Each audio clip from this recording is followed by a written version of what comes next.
And he also knew a bit of Greek, not a huge amount of Greek.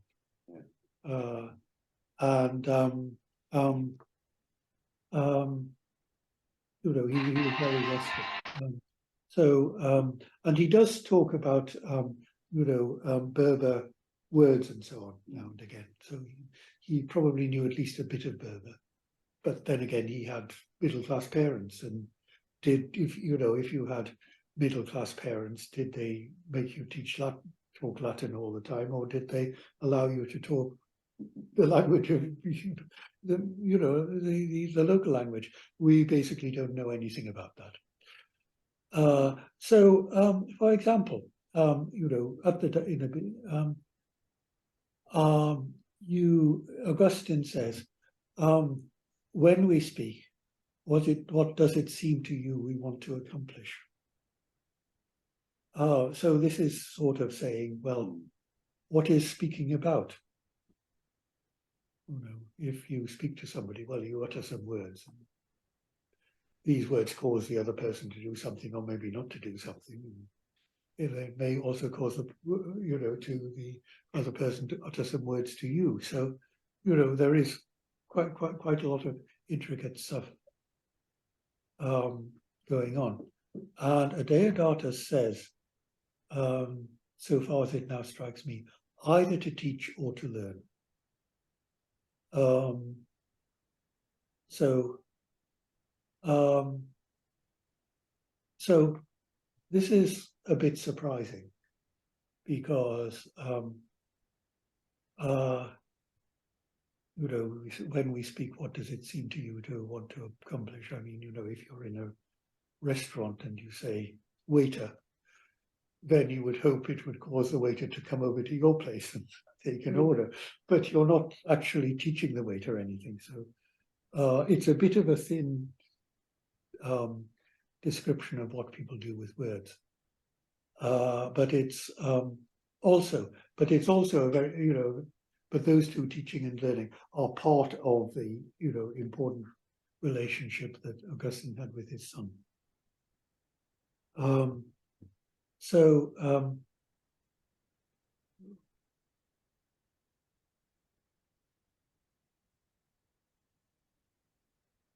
then there is, how do these dialogues work?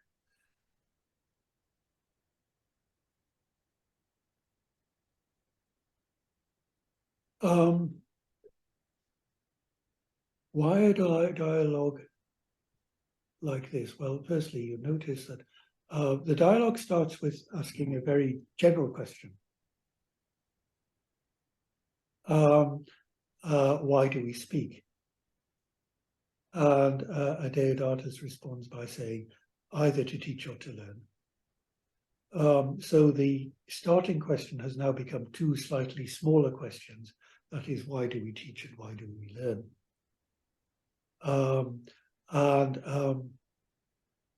You know, we can keep on saying why, you know, what do these questions mean?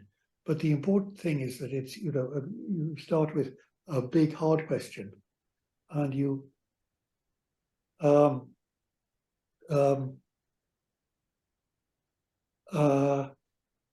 that you know, you could now go on to investigate the slightly smaller questions and start you know, moving down this sort of tree of things which branch off from each other. So Augustine now says he thinks that teaching is a good answer to the question, but learning is not. And he has reasons which we can go into. Furthermore, Adeodatus can ask, what happens when people sing? Because, and this is a very smart thing to ask, because of course there is stuff you do with your voice which is neither teaching nor learning, and which you could maybe do with it, you know, if you're an opera singing, you can maybe do it without actually understanding what you're saying. So that's, you know, gets, you know, so Adeodatus asks, well, what happens when people sing? And that's, you know, and it's a sort of, indication of how the relationship between Augustine and Deodatus was, because both of them are really not going to give you expected replies, and you get snatches of dialogue in the book, and it's all surprising things happening in the course of. So Deodatus can ask why people sing, which makes him into a real person, because it's not it's not just what you would get out of simply taking a book and describing what's in it. So now and then the next one is questions and answers. The question and answer style was very common in the ancient world and in the Middle Ages. And there were related dialogue-based games known as disputations, which happened mostly in the Middle Ages. But there are some ancient ones as well. These games generally begin with questions stated in ordinary language. There's no mathematics in here. It's about people's knowledge of the world and of language, and what they come out with. You ask them questions. And these games generally proceeded by breaking up the ordinary language questions, and like what happens when we speak, and replacing a single sentence. You have a single sentence, which take so saying why do we speak, it becomes this pair of sentences: why do we teach, and why do we learn? And there was and all the other uses of speech. So you would get on that level one down from the top. If you're talking about why do people speak, then you would be talking about why do people do this and this and this with language.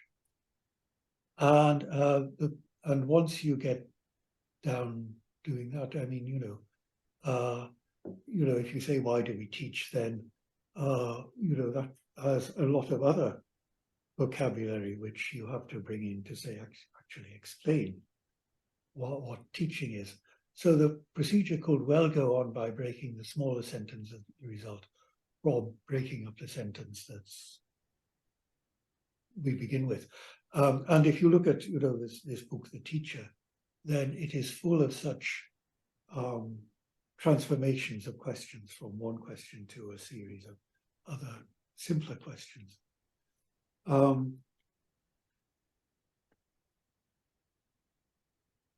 So this is what about God?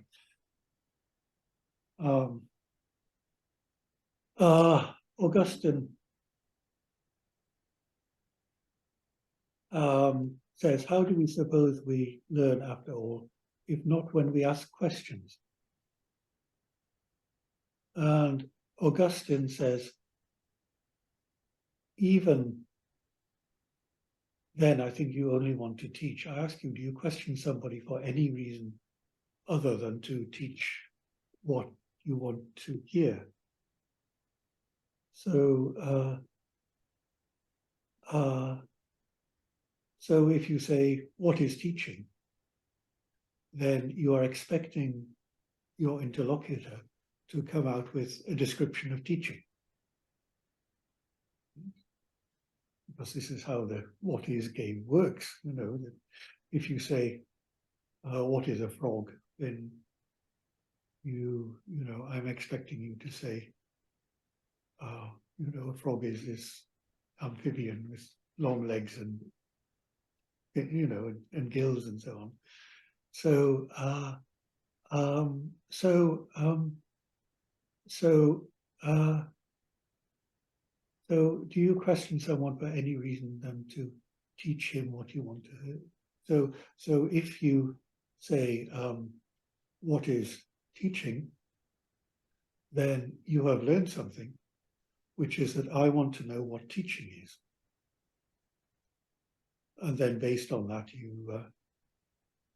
either say what teaching is or not. I mean, you may not want to say it. You know, you may believe that I want to know what teaching is, but I mean, you know, you may not want to say, you know, to tell me what it is, or you may not be able to tell me what it is. So, so that's a form of teaching as well. And later on, you see, there's this whole of this book which is about, you know, being about teaching and learning.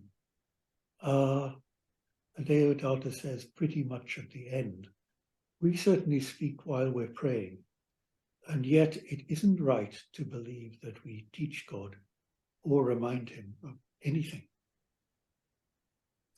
So this is not teaching, it is asking questions.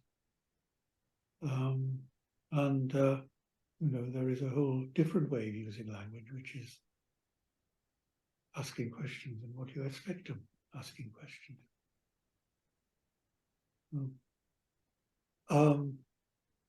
So this is, you know,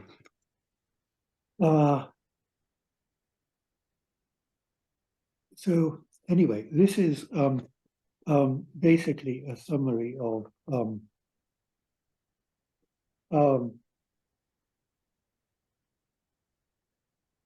pages 94 to 96.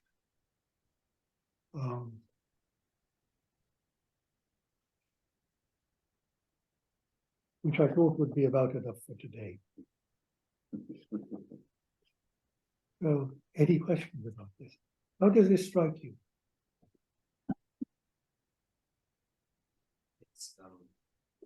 It seems like strange questions to ask about the nature of language, or the purpose of language.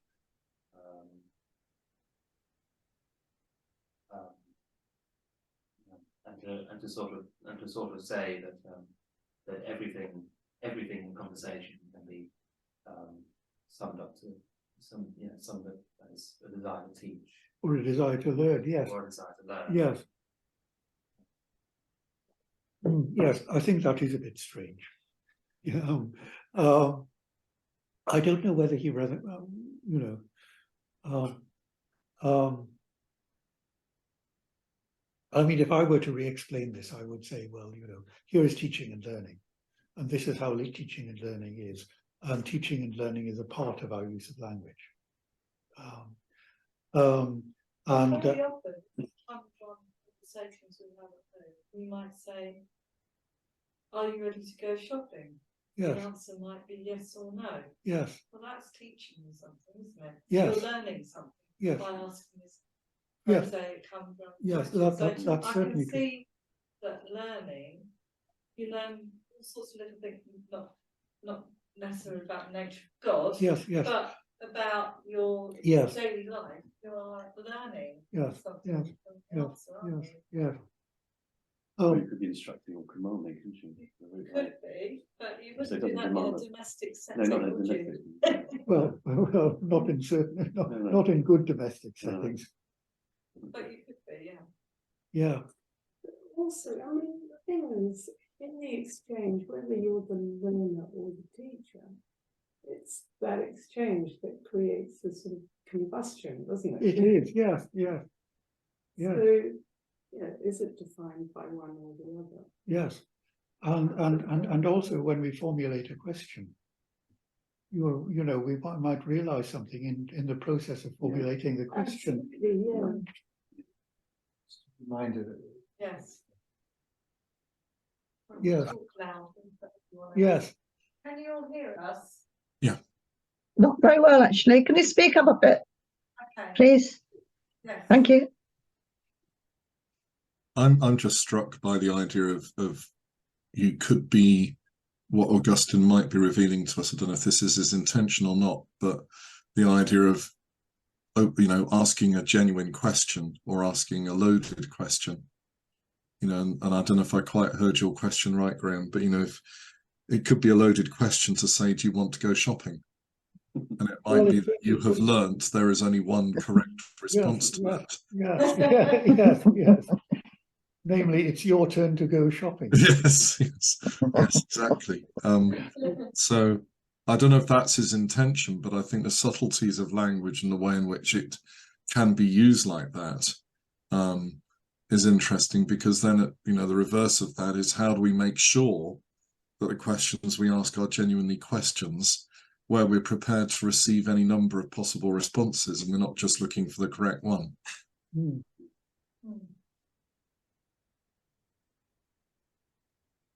It's a thought. Yeah. No, I think that's all true. But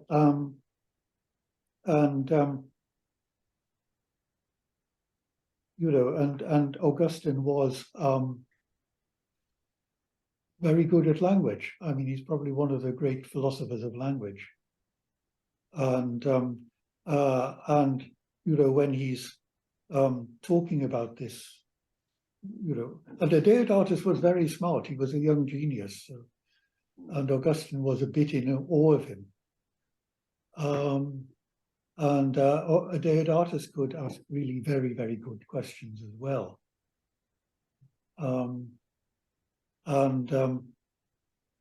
But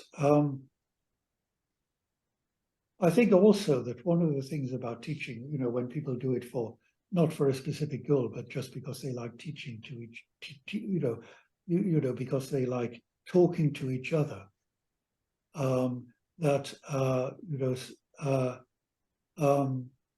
you know, when people talk with each other, then things happen, and people have insights and all that sort of thing, so that you know that and you know, when Augustine is saying this, either to teach or to learn, well, there's a huge range of stuff in that,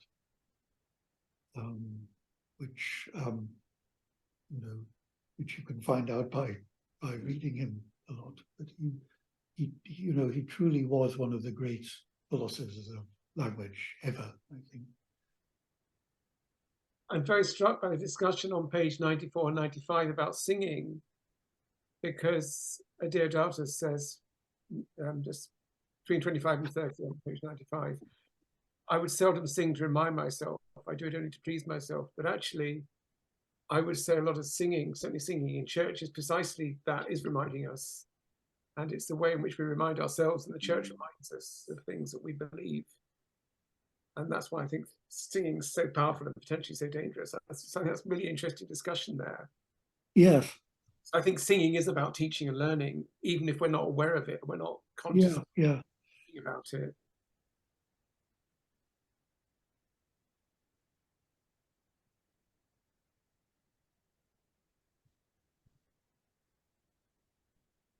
Is the book a sort of just a dialogue all the way through, or does it come to a sort of any sort of conclusion? Or well, it's a dialogue all the way through, and it more or less gets to a conclusion. Yeah. But the conclusion, in a way, isn't the point. Because, does it sort of broaden out to encompass some of the questions you've been asking?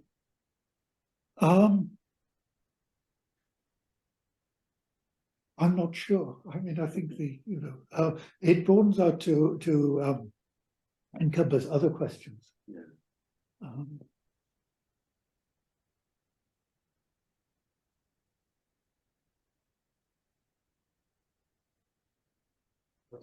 I suppose there's a lot that we have to kind of check ourselves on in day-to-day conversation, in regards to whether what we are saying is either teaching or learning. Yes. It's become something that you can kind of sort of obsess over, like, am I teaching you or am I? Well, I don't know. It's basically information flow. Because if you're teaching, information flows from me to the person who's, and if you know, and learning is when it goes in the other way, I suppose. And you know, sometimes it, you know, I think in most conversations it actually goes both ways. So yes. The kind of not so precise. You can't. I guess you can't easily separate the two. Certain conversation as well. Yeah. Doing both at the same time. For instance. Yes.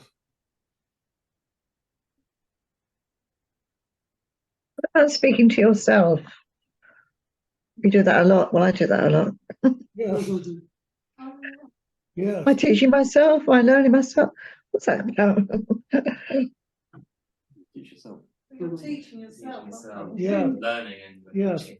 Where I did I mean, leave those keys? What did I do with that paper bag? What did I do with that bag? Teaching myself, I suppose I am. But brilliant. I mean, certainly it's a very good way of getting your ideas clear. Yeah. You know, that, if you've got some ideas and you want to know that they're okay, then a good thing is to actually say them or write them down and see whether That's they true.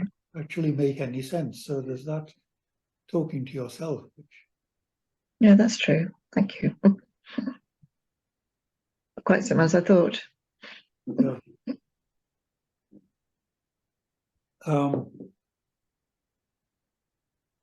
What about the idea that the most effective learning happens when you teach another person? Well, that's true as well. That's when you know whether you've got something or not, when you try and Yes. teach somebody. Yes, yes, yes. And I think and I think that's a very sort of, because we have this picture of words and stuff residing in our head, and and that when we speak, all we do is we let them out. But actually, we have stuff residing in our head, but that stuff residing in our head may not be very clear or precise. And when it sees the light of day, it may collapse. Exactly. So, So does Augustine get the idea that if you're teaching by speaking out, can you also be taught in the process of speaking out? Does Augustine deal with that at all? yeah. Yes, that certainly happens. Okay. And this book by Augustine is called The Teacher. Mm. And it has, and it's not a teaching manual. But there is all sorts of stuff in it. And and I think it's probably that he was, and also he thinks of Christ as the teacher, so that you have an encounter with Christ. That is what teaching really is. So that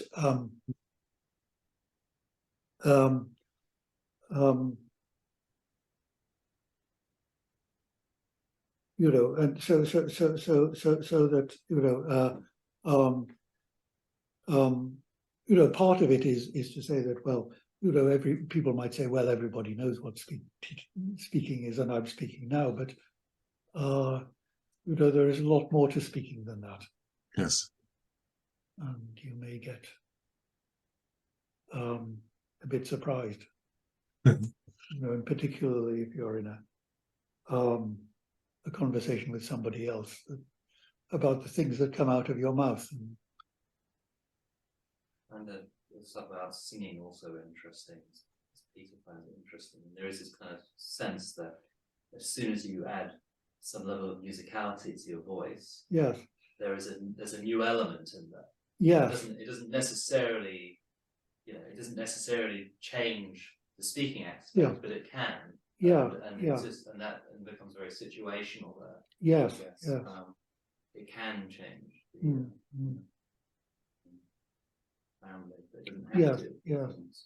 Yes, well, it's partly because when you sing, you have to concentrate on other things than the words. Yeah. I mean, you have to be aware of the words, but you have to concentrate also on the music and how the music and words go together. And that's actually quite a difficult thing to do. This is sort of blurred. This is sort of, this kind of, blurb has been what is, quite direct communication. But the melody has some other element that can also be communicative. Yes, yes. Isn't necessarily Yes, well, you know, the melody can be a commentary on the words, and you can have, Sure. you know, like these sort of, you know, operatic hero who is saying something, and then the words are, you know, sort of, then the music is sort of pointing out how he's not actually all that heroic, or whatever. Those sorts of things happen. And how would Augustine's teachings be communicated to the wider world? Oh, people wrote it down and then they Yeah. copied it. Yes, In a sort of whole series of scrolls. in a whole series of scrolls or of codices, and you know, this is beginning to be the time of codices. But yeah. Lots of, you know, and you know, there is a lot of what Augustine wrote has survived, which is partly because it was so widely disseminated around the ancient world.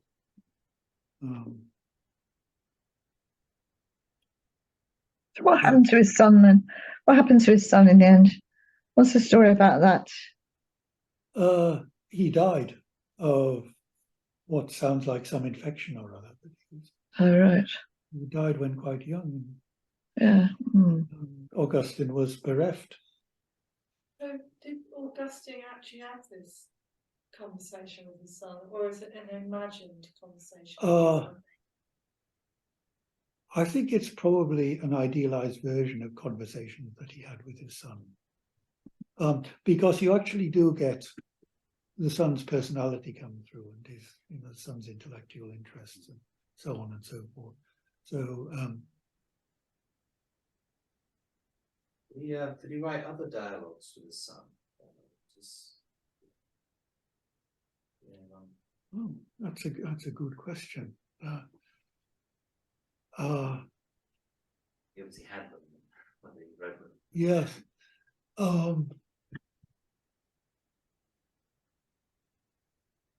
You could, of course, do a search for a Deodatus in Augustine's works, which should tell you.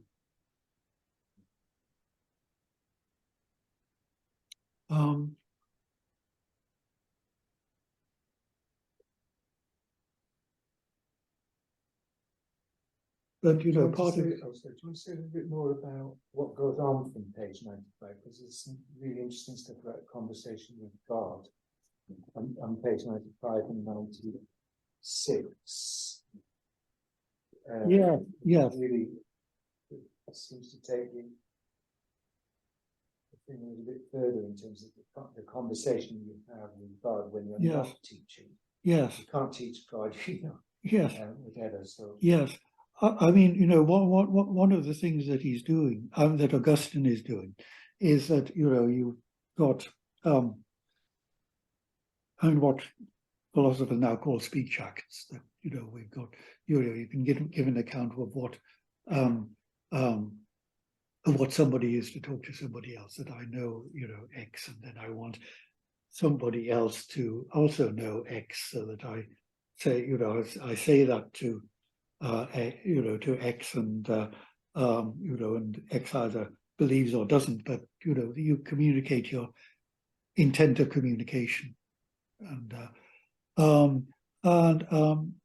but also what you get in, you know, and you get an awful lot of that sort of philosophy of language on Augustine, because he was very good at it, and you know, because of a lot of the things you find in Augustine are very similar to contemporary theology of language. But what you also get with Augustine is that he was a theologian.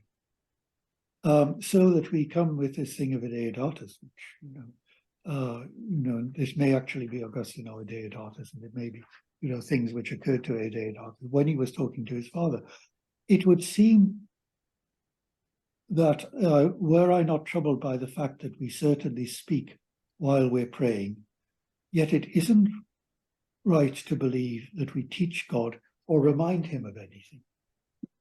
So, you know, here is Augustine, and he's been, you know, developing this theory of language based on saying that language is teaching.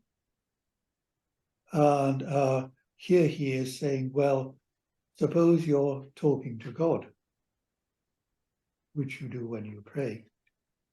Are we teaching God? And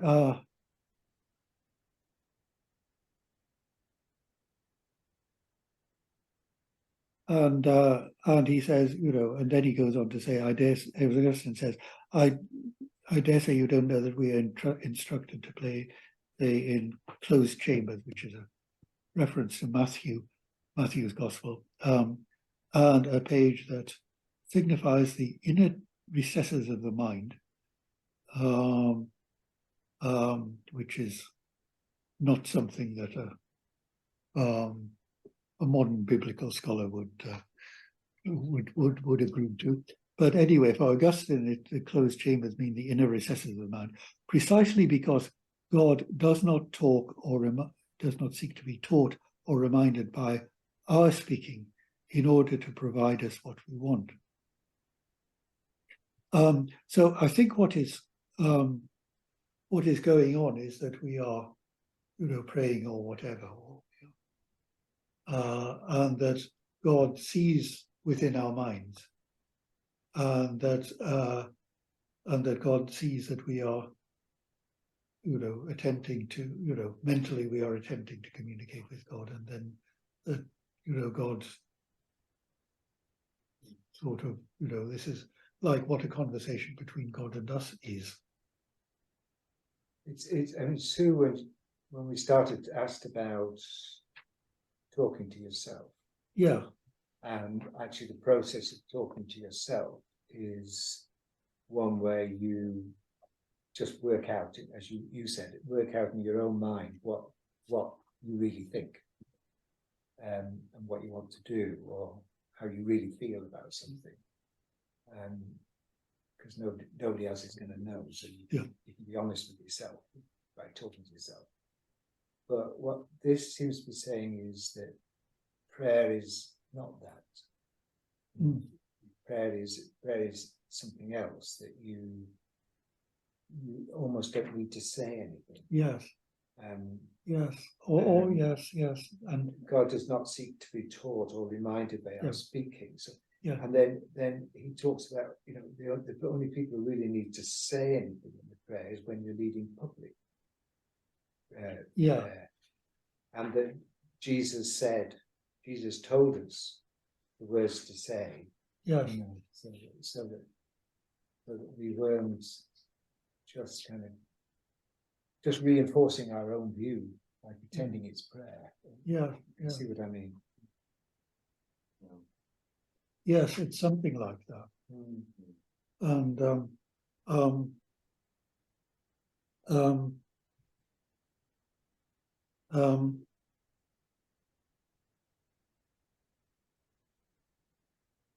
and that, so, you know, that you know, sort of talking to yourself is making something clear, so that yourself can appreciate and come to know what it actually means.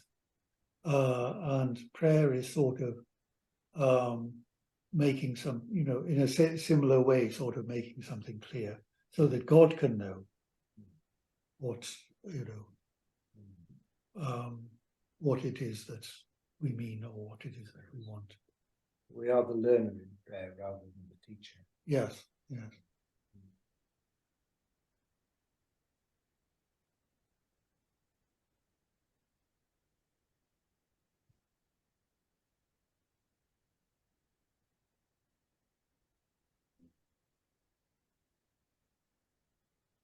And then, you know, and also there's the other thing, that he wanted these parts, you know, the inner man, he wanted these parts to be his temples, so that, you know, so that there's some element of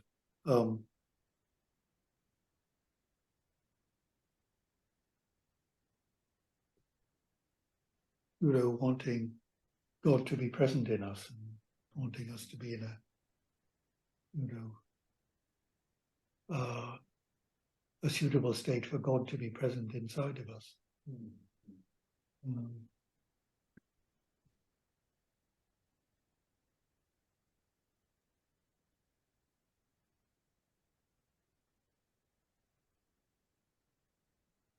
I do think this thing about the Lord's Prayer is very interesting. I don't quite know that I get it. Yeah.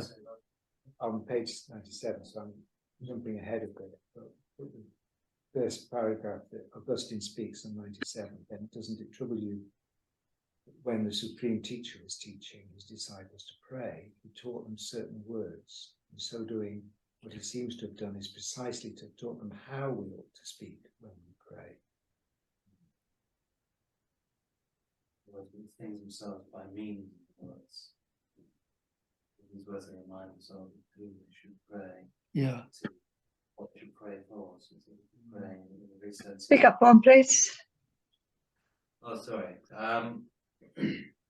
Yeah, no, it's quite interesting. It's almost like it's saying we're not supposed to pray the Lord's Prayer. It's just there as a kind of reminder, say this, but then he says, but we're not meant to say anything.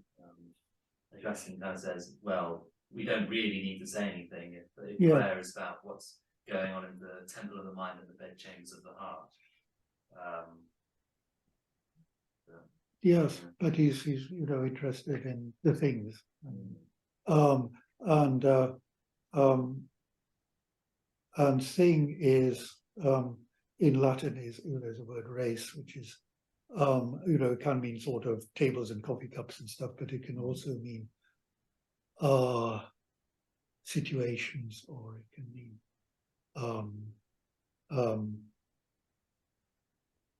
states of affairs, or it can mean a huge variety of stuff, much more so than in English.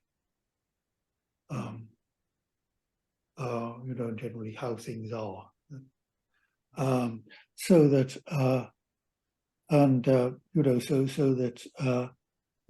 so a lot of this prayer is praying to God that the world might be a certain way.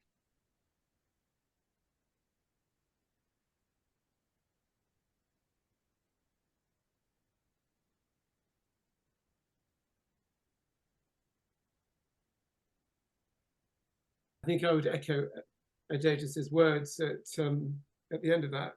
I understand and I get on with this. Yes, yes. That's actually quite profound and very helpful, and something that 1,500 years on we haven't really grasped, a lot of us. It's really helpful, very helpful. There is a sense in which I'm someone who finds it hard to pray alone. But is it actually that there is a sort of prayer that's happening in my thoughts, when my thoughts are sort of right, when my thoughts are in line with the spirit? I'm not sure. Is it that I've kind of got my prayer my prayer stuff figured out in a way? Yes. A lot of this is wanting your thoughts to be directed towards the right object. Yeah. So, it seems to be application more of a contemplative prayer, rather than this sort of expository, this kind of way in modern church people just burble on. We just know Jesus, we must just do this and just do that, and just whatever, whereas he's actually asking for more space inside yourself and quiet inside yourself, and the words of the Lord's Prayer are just so short and so all encompassing, all embracing, and that if you realize that the Lord's Prayer is enough and the rest of the time is quiet, actually I think people get a lot more out of prayer than we do it every morning in the office, but we babble on, Babble fast. Let's babble. Yes. Well, let's babble is hard work. Let's babble is hard work, and part of the reason we babble is because we're together and we know each other, and God sort of speaks differently through those kind of. We speak differently to God through those kind of prayers. To the most private stuff in the recesses of the soul. Augustine call it. It's there's different ways of praying.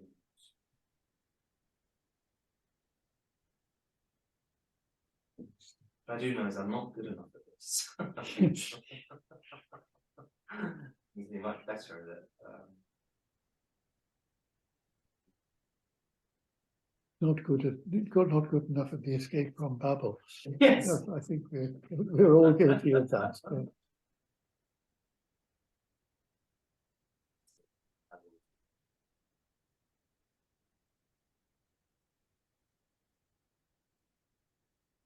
And also,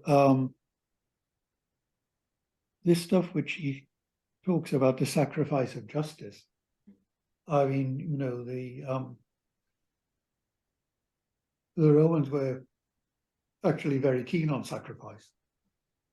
I mean, their religion was sort of built on sacrifice, and they you know, Augustine is taking a very different view on what sacrifice was.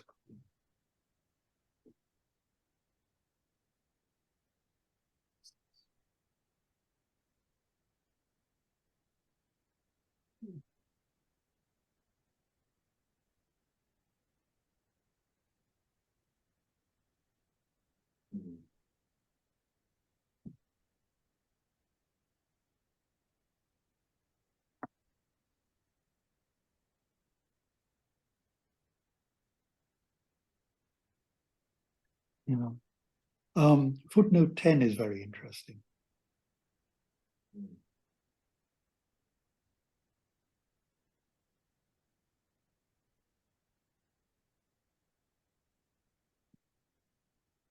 It's lift up your hearts.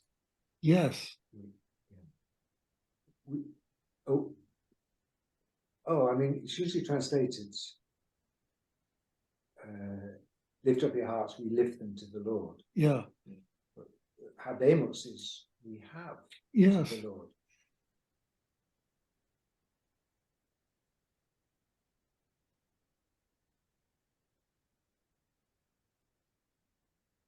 Interesting. Yes.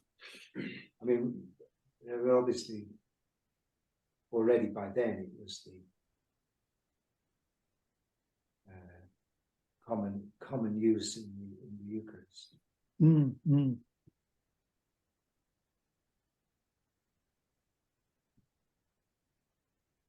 Also interesting. I mean, that saying words together. It seems to say.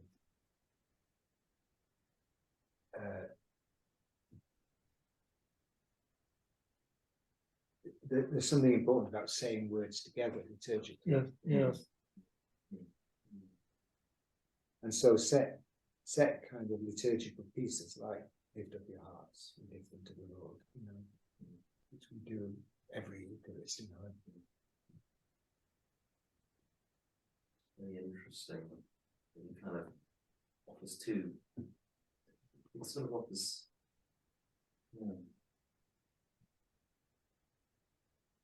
almost sort of, you know, collectively there must be some sense of ritual.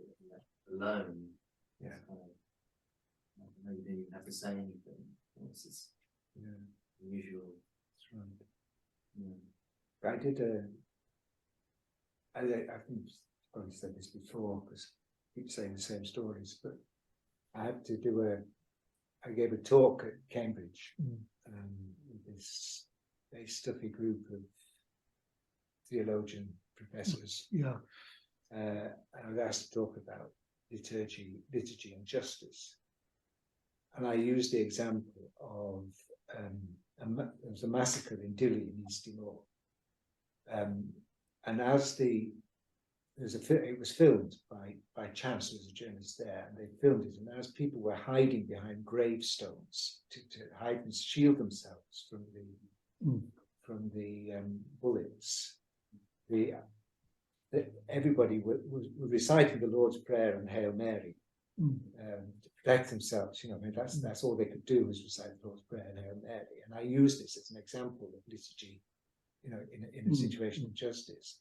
And this rather stuffy professor said, well, if they hadn't been reciting it in church every week, they wouldn't have known it, would they? No. Which is a bit insensitive, I thought. But you know, in a way, you had a point. You know, it is that constant repetition of that, drawing Yeah. that thing into yourself and making it part of your, Yeah, or being as the Lord's prayers, you know, that people just say. You know. I find it difficult as well. I mean, we use the modern Lord's Prayer in services here. It took me a long time to get to that point where we do that. Because, I still prefer, you know, forgive us our trespasses, but you also know that nowadays a lot of people are coming into church without that background, without that history, that knowledge, you know, and so you also have to make it accessible for people who are coming into church in a different way from the way most of us do. Difficult. No, it is an interesting question. I never read the footnotes. Obviously, we should. yeah.